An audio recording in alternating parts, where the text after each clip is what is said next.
बहुत खुश हूँ क्योंकि मेरी पत्नी एक पुत्र को जन्म देने वाली है।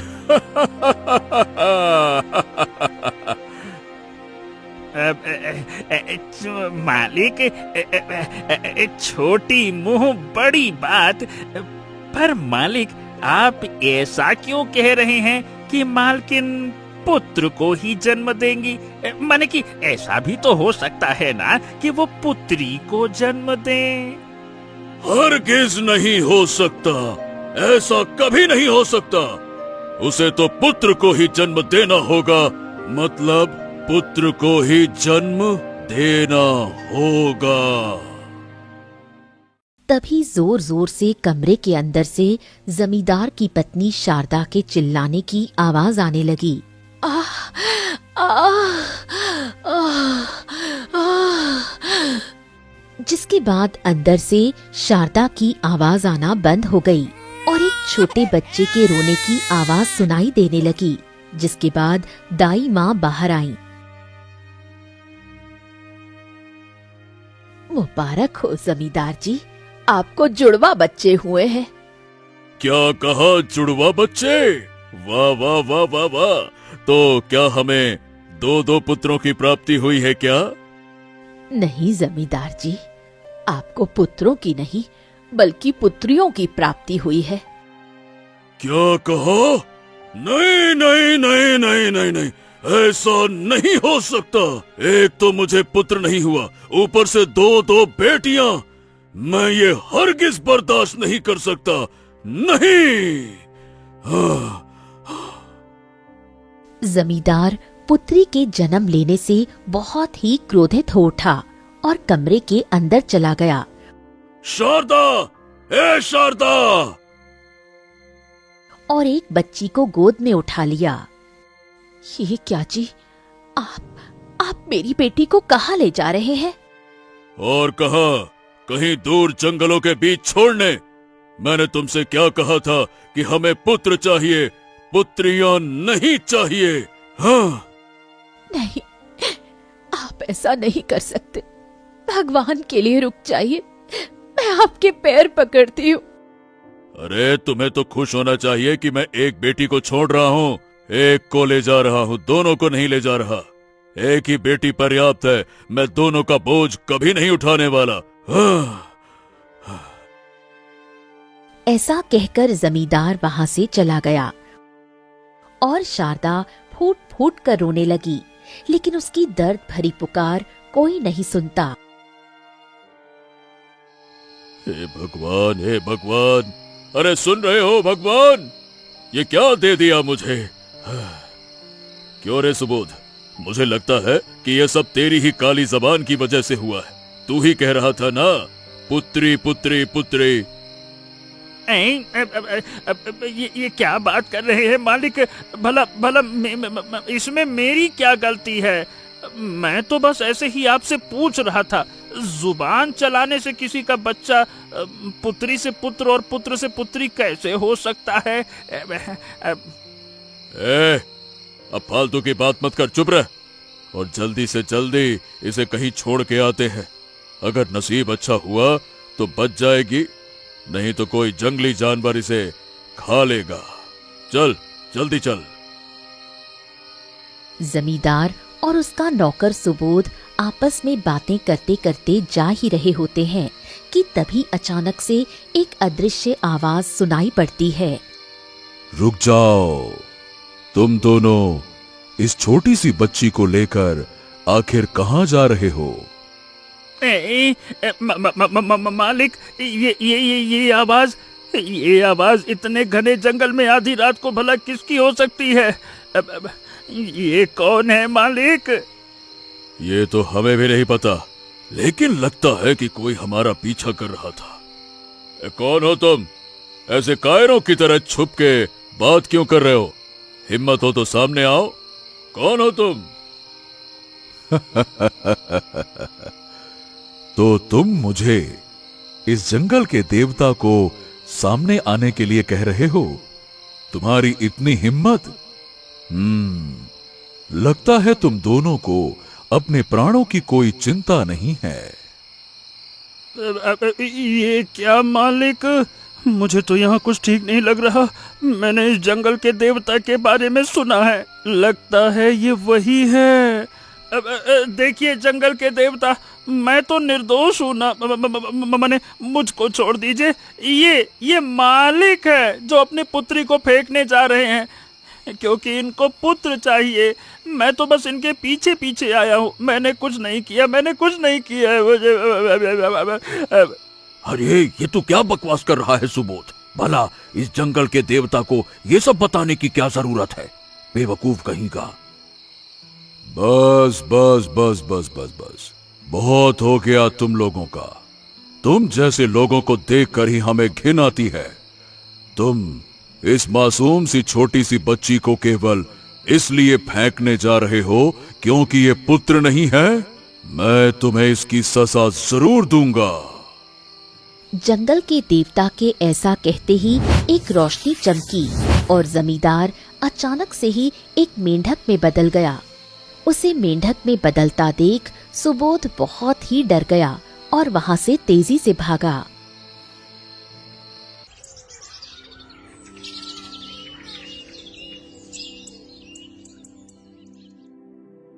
ओ माँ, मेरी तो कमर में ही दर्द शुरू हो गया, थोड़ी देर यहीं आराम कर लेती हूँ।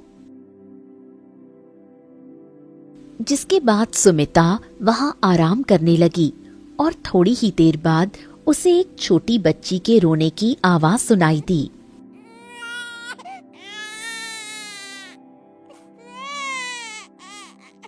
अरे ये क्या, ये बच्चे के रोने की आवाज कहाँ से आने लगी? सुमिता उस आवाज का पीछा करने लगी और उस बच्ची के पास पहुंची।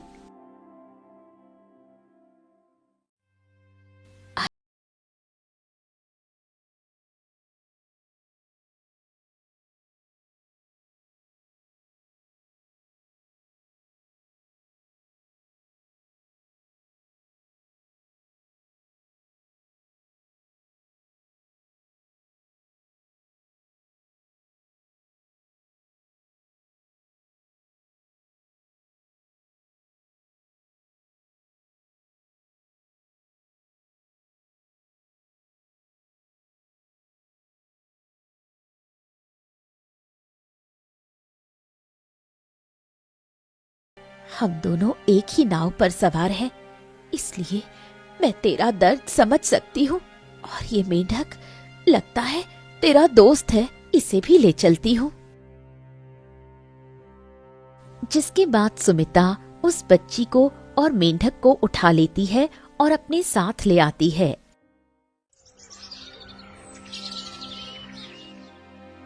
देखते ही देखते पूरे 19 साल गुजर गए और अब वो दोनों बच्चियां 19 साल की हो गईं।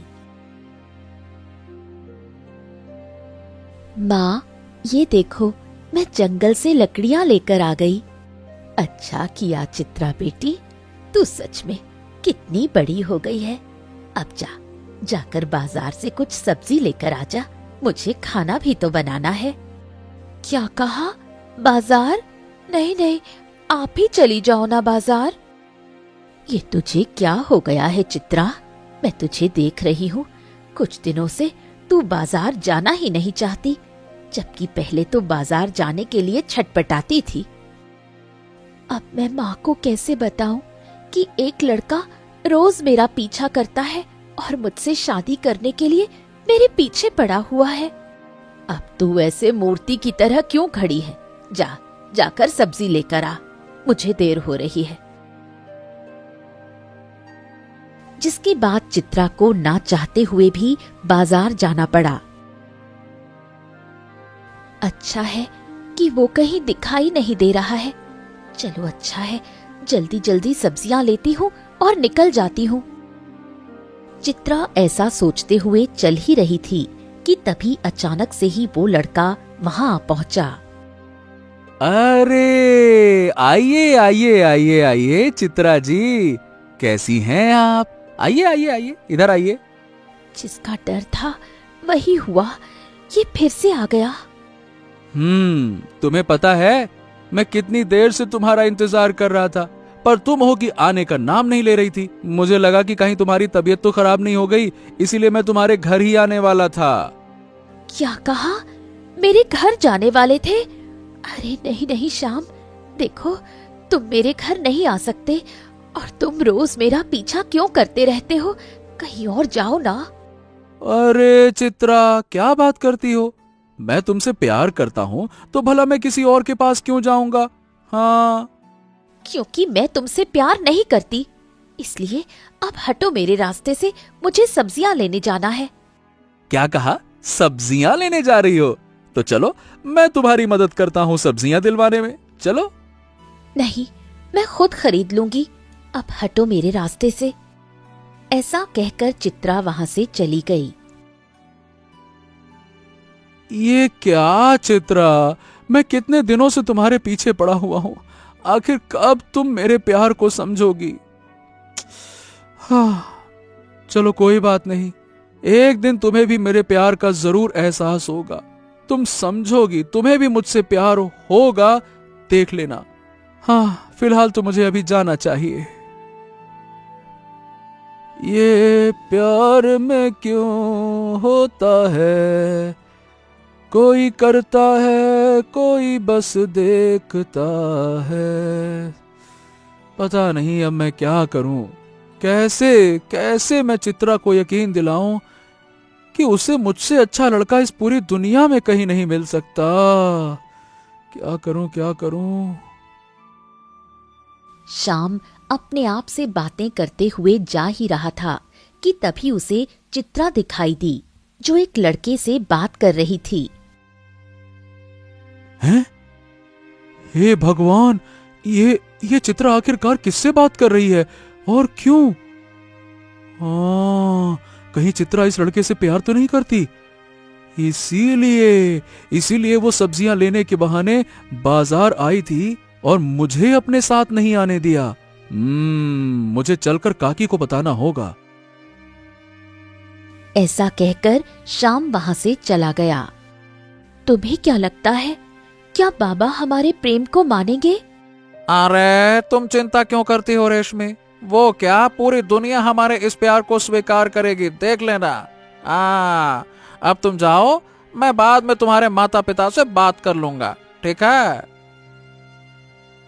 जिसके बाद रेशमी वहां से चली गई और उसके जाने के कुछ देर बाद ही जमींदार का नौकर सुबोध आया।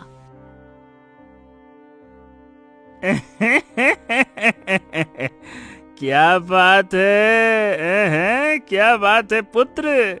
मुझे तो यकीन ही नहीं हो रहा कि तुमने उसे अपने प्यार के जाल में फंसा लिया है।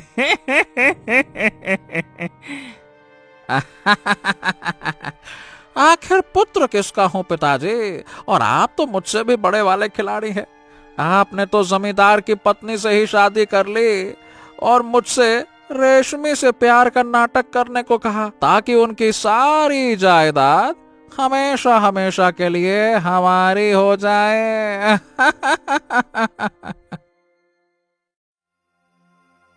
काकी, काकी, काकी, अनर्थ हो गया काकी। अनर्थ हो गया काकी, अनर्थ हो गया। क्या हो गया श्याम बेटा, और क्या अनर्थ हो गया? काकी, वो चित्रा को मैंने किसी और लड़के के साथ देखा। वो दोनों बहुत बहुत करीब लग रहे थे। हो ना हो एक दूसरे से प्यार करते होंगे काकी। वो दोनों एक दूसरे से प्यार करते। चित्रा मुझे काकी। ये तू क्या कह रहा है बेटा? तुझे जरूर कोई गलत फहमी हुई होगी। तभी चित्रा सब्जियां लेकर आई। माँ देखो, मैं सारी सब्जियां लेकर आ गई। अरे तुम यहाँ क्या कर रहे हो? अरे उसे छोड़ और ये बता कि मैं ये क्या सुन रही हूँ। तू किसी लड़के से प्यार करती है? नहीं माँ, ये आपको किस गधे ने कहा? ए, गधा बधा मत बोल। मैंने तुझे अपनी इन्हीं आंखों से किसी और लड़के से बात करते हुए जंगल में देखा था। सच सच बता, क्या तुम मुझे छोड़कर उस लड़के से शादी करने वाली हो क्या? सही सही बताओ, तुम ऐसा क्यों कर रही हो? मैं तुमसे कितना प्यार करता हूँ, तुम्हें मेरा प्यार नहीं दिखता है क्या? ये तुम क्या अनाप शनाप बोले जा रहे हो? मैं जंगल गई ही नहीं। जरूर तुम्हें कोई गलत फहमी हुई होगी। और वो सब छोड़ो, माँ, आपने इसे अंदर आने भी कैसे दिया? ये पागलों की तरह मुझसे शादी करने के लिए मेरे पीछे पड़ा रहता है। हाँ तो क्या दिक्कत है, प्यार ही तो करता है ना। वैसे भी ये दिल का नेक इंसान लगता है। माँ, आप भी ना, चाहे कुछ भी हो जाए, मैं इससे शादी नहीं करने वाली। हाँ, अब मैं चलती हूँ, मुझे जंगलों से फूल तोड़ने जाना है। क्या काकी, आपकी इच्छा है कि मैं इससे शादी करूं, इसीलिए मैं इतनी कोशिश करता हूं, लेकिन ये पता नहीं इसके अंदर इतना अहंकार क्यों भरा हुआ है। जब देखो तब मुझे धुतकारती रहती है। वो अहंकार नहीं है श्याम बेटा, वो प्यार है जो वो मुझसे करती है। उसे मेरी बहुत चिंता लगी रहती है, क्योंकि मेरी अब उम्र हो गई है और मैं अकेली हूँ। इसलिए वो मुझे छोड़कर कभी भी कहीं भी नहीं जाना चाहती।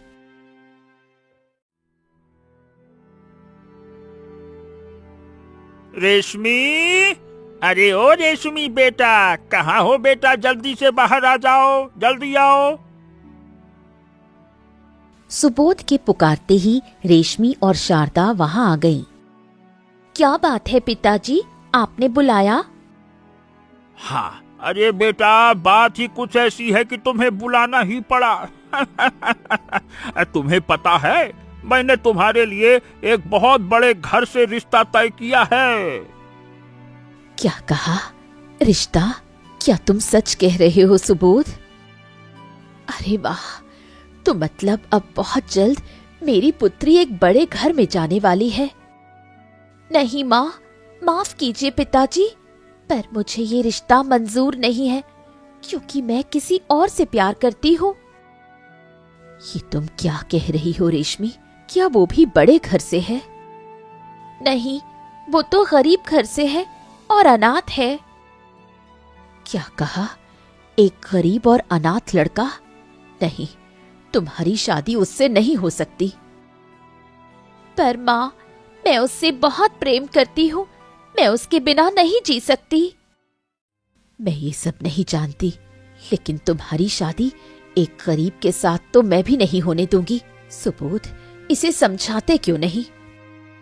अरे हाँ हाँ हाँ, मैं समझता हूँ ना। देखो रेशमी बेटी, बात को समझने की कोशिश करो। अगर तुम एक गरीब से शादी करोगी तो तुम उसके साथ कभी खुश नहीं रह पाओगी। गरीबों की तरह ही रहना पड़ेगा ना। अब देखो बेटा, वो अलग बात है कि अगर वो घर जमाई बन के रहे तो फिर तुम्हें कोई दिक्कत नहीं होगी। ये तुम क्या कह रहे हो सुबोध? अरे देखिए शारदा देवी जी, आप समझती क्यों नहीं हैं? ये हमारी इकलौती बेटी है और ये एक लड़के से प्यार करती है। अब देखो, अगर हमने उसकी शादी उससे नहीं करवाई तो मुझे डर है कि कहीं ये कोई गलत कदम ना उठा ले। और वैसे भी अगर उस लड़के को हम घर जमाई बनाकर रखेंगे तो हमारी बेटी हमेशा हमेशा के लिए हमारे साथ रहेगी, हमारा सहारा बनेगी, बुढ़ापे की लाठी भी कहलाएगी, और इस घर में जमीन जायदाद धन दौलत सब है तो खुश रह पाएगी। है? बात तो तुम उचित ही कह रहे हो। ठीक है, अगर वो घर जमाई बनके हमारे यहाँ रहने के लिए तैयार है तो मुझे भी ये रिश्ता मंजूर है। क्या आप सच कह रही हैं माँ? आपका धन्यवाद पिताजी, आपने माँ को इस रिश्ते के लिए मना लिया।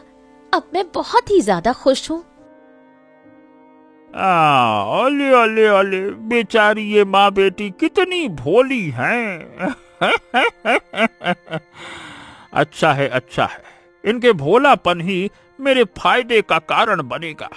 अब तो मेरे बेटे को ही सारी जायदाद मिलने वाली है।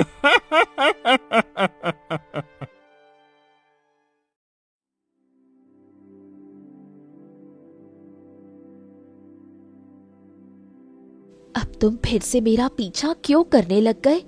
मैं फूल तोड़ने जा रही थी, मेरा पीछा करना बंद करो। क्यों? ये जंगल तुम्हारे अकेले का है क्या? मेरी मर्जी, मैं कहीं भी जाऊं, तुम मेरे आगे आगे क्यों चल रही हो? नहीं तो तुम्हें तो फूल तोड़ना है ना, तो जाओ फूल तोड़ो, पीछे क्यों देख रही हो? ये तुम्हारा व्यवहार अचानक से कैसे बदल गया?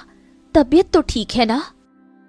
देखो चित्रा, अभी भी समय है। अगर तुम सच में किसी और से प्यार करती हो तो बता दो, मैं तुम्हारी जिंदगी से दूर चला जाऊंगा, इतना दूर कि मैं तुम्हें कभी दिखाई भी नहीं दूंगा, ढूंढोगी तो भी नहीं।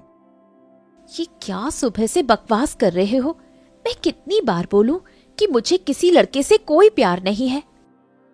वो दोनों आपस में बहस कर ही रहे होते हैं कि तभी सामने से अभिमन्यु चलकर इसी ओर आ रहा था और वो उन दोनों को देख लेता है। ये क्या?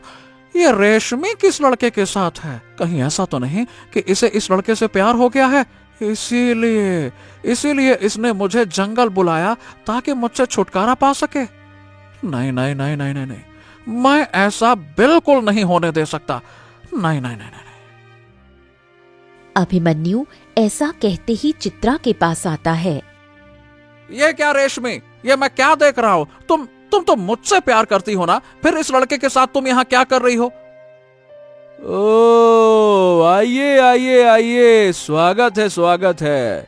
तो ये है तुम्हारा आशिक, है ना? यानी कि मेरा शक बिल्कुल सही था। तो तुम इस लड़के से प्यार करती हो और ये प्यार से तुमको रेशमी कहता है। वाह वाह वाह वाह वाह वाह। माफ करना भाई साहब, आपने गलत समझा। ये मुझसे प्यार नहीं करती है, वो तो मैं इसके पीछे पड़ा हुआ था। हाँ, तुम चिंता मत करो, मैं अब इसके पीछे कभी नहीं आऊंगा। ये मेरी तरफ से आजाद है, लेके उड़ जाओ इसको, जाओ। ये तुम्ही से प्यार करती है, समझ में आ गया, मुझे समझ में आ गया। अरे रुको, तुम कहाँ जा रहे हो? और सबसे पहले तो ये बताओ कि मैं तुम्हें जानती तक नहीं, तो तुमसे प्यार कैसे कर सकती हूँ? और ये रेशमी कौन है? हैं? रेशमी कौन है? वाह वाह वाह वाह वाह। कहीं ऐसा तो नहीं कि तुम्हारी याददाश्त चली गई और तुम मुझे पहचान ही नहीं रही हो? अच्छा, और यहाँ तक कि तुम अपना नाम भी भूल चुकी हो। अरे ये तुम क्या बातें कर रहे हो भाई? एक तो इसके आशिक हो और इसका नाम भी ठीक से नहीं जानते। कौन रेशमी? चित्रा नाम है इसका, चित्रा। अपनी याददाश्त के बारे में सोचो, तुम भुलक्कड़ हो। बड़े आए भुलक्कड़ कहने वाले चित्रा को। अरे ये कौन सी चित्रा पित्रा? ये रेशमी है, रेशमी, इसका नाम रेशमी है। नहीं, चित्रा है, चित्रा। रेशमी, चित्रा, रेशमी, चित्रा, रेशमी, चित्रा। वो दोनों आपस में बहस कर ही रहे होते हैं कि तभी वहाँ रेशमी आ जाती है। रेशमी को देख वहाँ उपस्थित सभी लोग चौंक जाते हैं। हाय, हे भगवान, ये क्या अजूबा है? एक जैसी दिखने वाली दो स्त्रियां, ये आईने के सामने खड़ी हो क्या चित्रा तुम? अरे ये क्या शारदा देवी, इतनी रात हो गई है पर रेशमी अभी तक घर क्यों नहीं आई है? सुबोध, तुम्हें पता है ना, हमारी शादी केवल और केवल बस एक दिखावा है, ताकि रेशमी को कभी अपने पिता की याद ना आए। तो जब कोई ना हो तो मुझे मालकिन बोला करो, समझ गए ना? अब हाँ हाँ हाँ, जी जी जी जी जी जी मालिकिन, जी जी। तभी रेशमी और अभिमन्यु घर आ गए। माँ, पिताजी, मुझे ना आप दोनों को ही एक बहुत ही महत्वपूर्ण बात बतानी है। आपको विश्वास नहीं होगा सुनकर। अरे अरे, शांत हो जा मेरी बच्ची और आराम से बता कि क्या हुआ, क्यों इतनी खुश लग रही है, कौन सी महत्वपूर्ण बात बताना चाहती है? माँ, आपको विश्वास नहीं होगा, पर आज मैंने अपनी ही जैसी एक लड़की को देखा जो मेरी ही तरह दिखती है, एकदम हूबहू। रेशमी के ऐसा कहते ही वहां का पूरा माहौल एकदम से बदल गया। चारों तरफ सन्नाटा फैल गया। शारदा और सुबोध को ये सुनकर एक बहुत बड़ा झटका लगा। क्या तू सच कह रही है बेटी? मुझे तो विश्वास ही नहीं हो रहा।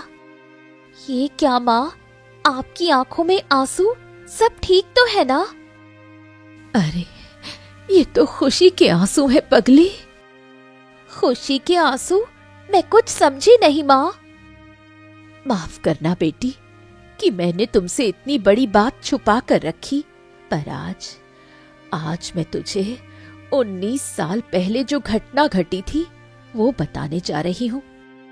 जिसके बाद शारदा रेशमी को सारी बात सब सच सच बताती है, जिसे सुनकर रेशमी की आंखों से आंसू बहने लगते हैं। तो क्या ये मेरे पिता नहीं है?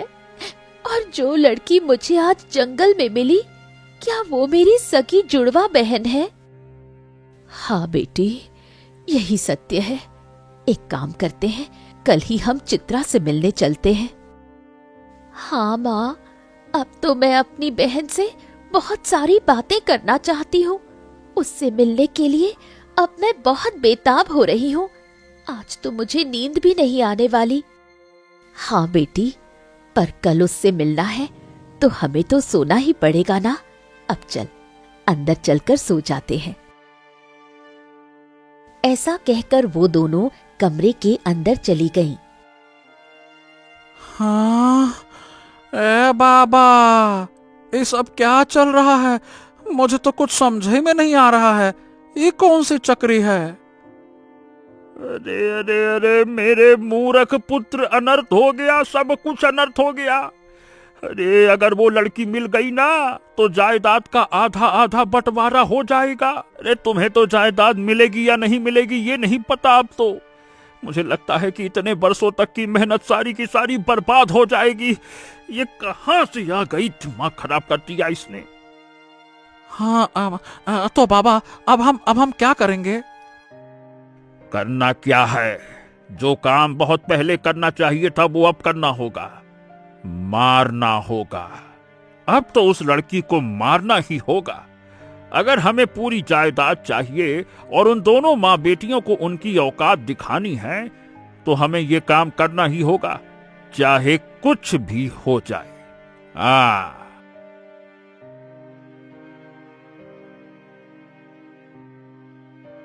क्या बात है माँ, लगता है आपकी तबीयत कुछ ठीक नहीं। ये लीजिए, मैं आपके लिए काढ़ा लाई हूँ, पी लीजिए।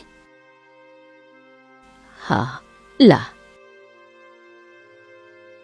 तभी वहां जमींदार, जो अभी भी एक मेंढक बना हुआ है, वो आता है। अरे तुम आ गए मेंढक। पता नहीं क्यों, पर ये हमेशा हमसे दूर ही रहता है, पर कभी कभी अचानक से ही कहीं से आ जाता है। ऐसा लगता है कि जैसे ये कुछ कहने की कोशिश कर रहा हो। तुझे विश्वास नहीं होगा, पर ये तेरे जन्म से ही तेरे साथ है। तभी अचानक से ही जोर जोर से दरवाजा खटखटाने की आवाज आई। ये क्या, इतनी रात गए कौन हो सकता है? मैं देखकर आती हूँ माँ। जिसके बाद चित्रा बिना कुछ सोचे समझे दरवाजा खोलने चली गई। और फिर ये देखो, इतनी रात को फिर परेशान करने आ गए। ये तुम क्या कह रही हो चित्रा? मैं यहाँ तुम्हारी मदद करने आया हूँ और तुम ऐसा कह रही हो? मदद? कैसी मदद श्याम बेटा? अरे वो क्या है ना काकी, कि कल सुबह मुझे भोग चढ़ाना है भगवान को, वो भी सुबह 4 बजे। लेकिन मैं लड्डू खरीदना ही भूल गया काकी। और पता है काकी, ये मेरी मन्नत थी। हाँ, अगर मैंने कल अपनी मन्नत पूरी नहीं की ना, मुझे बहुत खराब लगेगा काकी। अब क्या करूं, अभी कोई दुकान भी नहीं खुली है और ना ही कल इतनी सुबह सुबह कोई दुकान खुलेगी। लेकिन मुझे पता है कि चित्रा बहुत स्वादिष्ट लड्डू बनाती है। काकी, क्या आप उसे मेरे घर लड्डू बनाने के लिए भेज सकती हैं काकी? बहुत जरूरत है काकी, मानिए ना, मेरी मन्नत है, बस इसीलिए। अरे हाँ हाँ बेटा, क्यों नहीं। चित्रा बेटी, जाकर उसकी मदद कर दे। जिसके बाद चित्रा शाम के साथ वहां से चली गई। और थोड़ी ही देर बाद सुबोध और अभिमन्यु वहां आ गए। प्रणाम बहन जी, प्रणाम। कैसी हैं आप? मैं तो ठीक हूँ, पर आप दोनों कौन हैं? वो क्या है ना कि हम आपकी बेटी से मिलने के लिए आए हैं। उससे बेहद जरूरी काम था हमें, तो आप जरा अपनी बेटी को बुला दीजिए। माफ कीजिए, पर चित्रा तो अभी अभी श्याम के साथ उसके घर गई है, वो यहाँ नहीं है। तभी सुबोध की नजर उस मेंढक पर पड़ी। अरे ये क्या? हाँ, ये मेंढक तो। क्या बात है, आप इस मेंढक को ऐसे क्यों देख रहे हैं? वो क्या है ना बहन जी, मुझे ये मेढक कुछ जाना पहचाना सा लग रहा है। मैं इसे ले जा रहा हूँ, थोड़ी देर में वापस कर दूंगा। हाँ हाँ चल। ऐसा कहकर सुबोध उस मेंढक को उठा लेता है और वहाँ से चला जाता है। अरे ये क्या बाबा, अब आप ये मेढक वेढक क्यों लेकर आ गए हैं? क्या करना है इस मेढक का? अरे बेटा, ये कोई आम मेढक नहीं है, ये जमींदार हरि सिंह हैं। हाँ, क्या? जमींदार हरि सिंह? वही तो, ये वही हैं। चलिए जमींदार हरि सिंह जी, जो इच्छा आपकी वर्षों पहले थी, आज मैं उसे पूरा करने जा रहा हूँ। मैं आपकी बेटी, जिसे आपने जंगल में छोड़ना चाहा, अपने से दूर करना चाहा, आज मैं उसका किस्सा हमेशा हमेशा के लिए खत्म करने जा रहा हूँ। सुबोध के ऐसा कहते ही वो मेंढक सुबोध के हाथ से कूद गया। अरे अरे ये क्या पिताजी, ये तो भाग रहे हैं। अरे अरे रुको ए। अरे भागने दो बेटा, भागने दो। लगता है कि अब इसके मन में अपनी बेटी के लिए प्रेम जाग उठा है, इसीलिए उसे बचाने के लिए, मदद मांगने के लिए गए होंगे। लेकिन इस मेढक की कौन सुनने वाला है? और वहां से भाग गया, जिसके बाद सुबोध और अभिमन्यु दोनों ही वहां से चले गए। वहीं दूसरी तरफ जमींदार, जो एक मेंढक के रूप में था, वो उसी जंगल में उसी स्थान पर पहुंचा जहां जंगल के देवता ने उसे मेंढक में बदल दिया था। जंगल के देवता, क्या आप मेरी दर्द भरी पुकार सुन पा रहे हैं क्या? अगर हाँ तो मेरे सामने आइए, मैं आपके सामने हाथ जोड़ता हूँ, आइए मेरे सामने।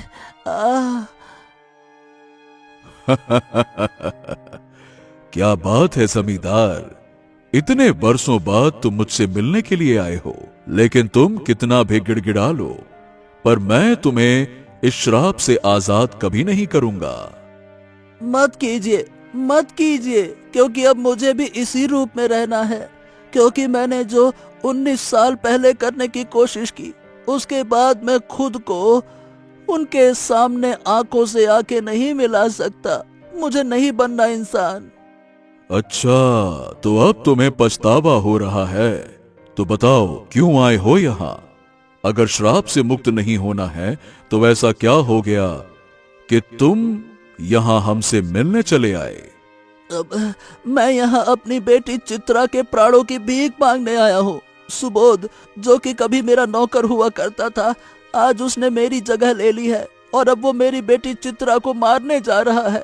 कुछ कीजिए, उसे बचा लीजिए। मैं आपके सामने हाथ जोड़ता हूँ, कुछ कीजिए, उसे बचा लीजिए। पर तुम तो उससे छुटकारा चाहते थे।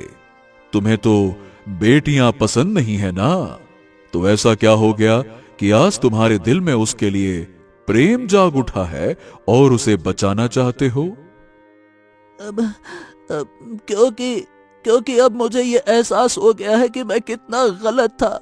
बेटियां तो वो आशीर्वाद है जिसे मिल जाए तो उसका कभी बुरा नहीं हो सकता। उसके घर में केवल खुशियां ही खुशियां आती हैं। और ये बात मुझे तब पता चली जब मैंने एक सुमिता नाम की औरत को देखा, जिसने दूसरे के बच्चे को अपने बच्चे जैसा प्यार दिया। जब चित्रा बड़ी हुई तो उसने सुमिता की खूब सेवा की। उसके लिए वो शादी तक नहीं करना चाहती। ये त्याग, ये प्रेम और ये ममता ये केवल एक स्त्री ही दिखा सकती है। जमींदार की ये बात सुनकर जंगल के देवता थोड़ी देर शांत हो गए और फिर मुझे खुशी हुई। बहुत अच्छा लगा तुम्हारे ये बातें सुनकर। ठीक है, मुझे अच्छा लगा कि तुम्हें अपनी गलतियों का वाकई में एहसास हो गया है और इसीलिए मैं तुम्हें एक आखिरी मौका देता हूं। जाओ और जाकर अपनी बेटी को बचा लो। मैं तुम्हें इस श्राप से मुक्त करता हूं। जंगल के देवता के ऐसे कहते ही एक रोशनी चमकी और जमींदार मेंढक से अपने असली रूप में आ गया।